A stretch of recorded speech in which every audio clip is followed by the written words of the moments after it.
What's good with y'all? It's your boy Jordan Supreme, and I'm back with another video, and I'm here to talk about the matchup between Michael Beasley and Lance Stephenson.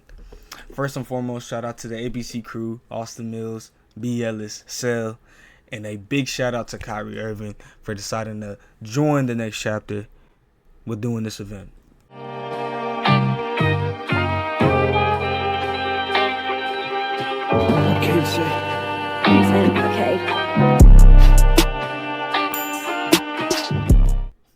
When I tell you this matchup was built up, got real spicy from Team Lance to Team Beasley to the face-off, it was crazy. I'm telling you, like I was ready for this.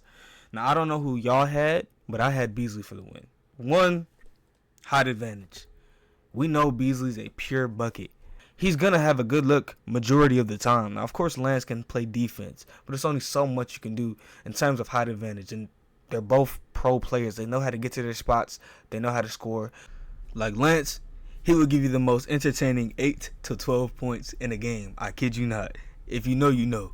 So, as we're building up to this game, we got BJ versus Caleb. Caleb with the dub on that one. BJ, I'm disappointed. But it's cool. It's cool. We're going to get back to it. Yo, can we talk about Rob and Tay? That was a great game. Rob came out with that one.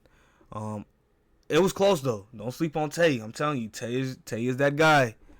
Then we had Kel versus Kenyon. Oh, my.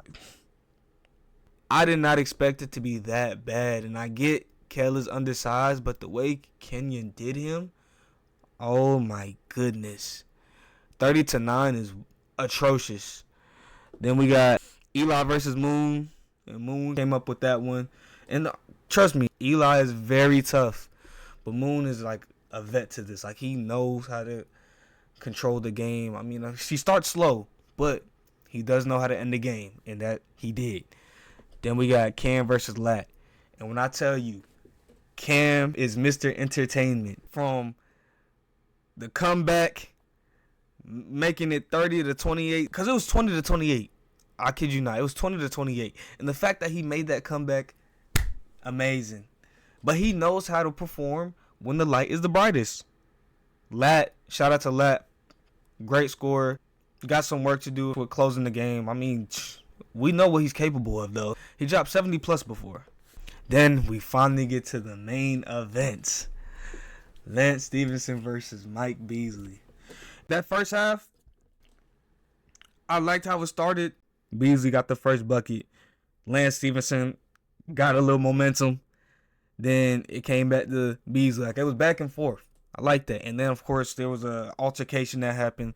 Lance and some viewers started getting into it, and that paused the game. But Beasley was cool and composed the whole time. Every time there was an altercation, Beasley was like, you know what? Let me put some shots up. Let me sit on the bench, get some water, take a break. Cause y'all know Beasley. He celebrate 420 every day. If you know, you know. And the only issue with this game, there were too many pauses within the game. I'm like, come on, man, let's hoop. But the only thing with Lance in this matchup, and it's real sad to see because he could have put up a much better fight if this wasn't the case. He was too busy focusing on other things rather than the actual matchup, especially in the second half. When it came to a call, he was arguing with the refs. Like I said, Beasley was chilling, getting his shots up, or on the bench, getting water, hydrating, whatever the case may be, getting his rest. Like, you helping Beasley getting his rest. Because you saw, at one point, Beasley was down, like, exhausted.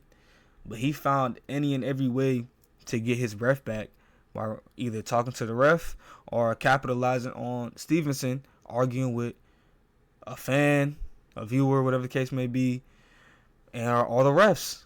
And it's like, come on, let's hoop. And that could have been a much tighter game, I think so. I really think so, because Lance did not do a bad job defensively. He really didn't. That first half, he really showed that the game could have been close. And if he would have kept that, other than that altercation in the first half, if he would have kept that same scheme, that same plan, that same momentum, like he would have carried it on, I think the game would have been a lot closer. Now, if you actually watched it, the game was really over at 1930. You know, Lance kind of got some garbage points. I think it was like 23-31. It got to the point where TNC was like, let's just give him that extra point and end the game. If I'm Lance, oh yeah, nah, that's mad disrespectful. I'm talking with somebody because there's no way you just say give him a freebie and call it a game.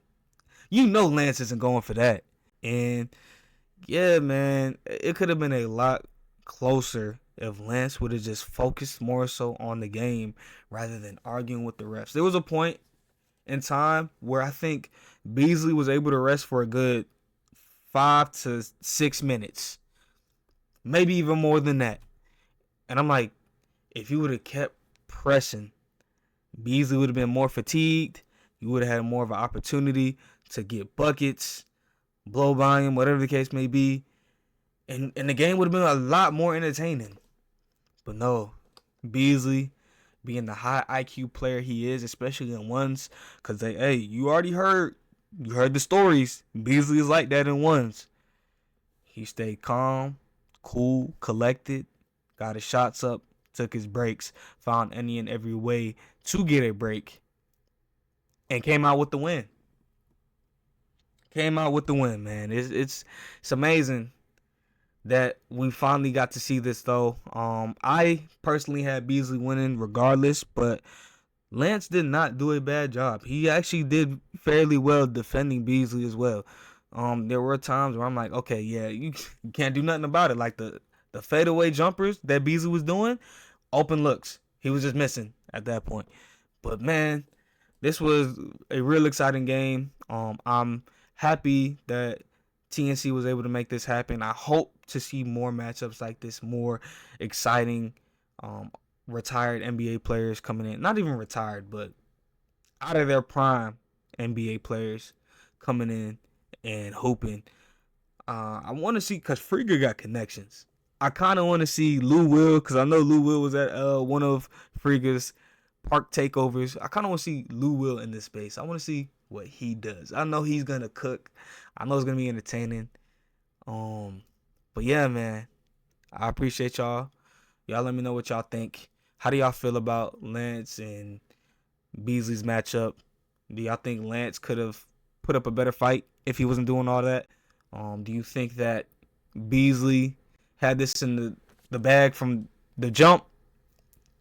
Y'all let me know. But y'all make sure to like, comment, subscribe. I appreciate y'all. Peace.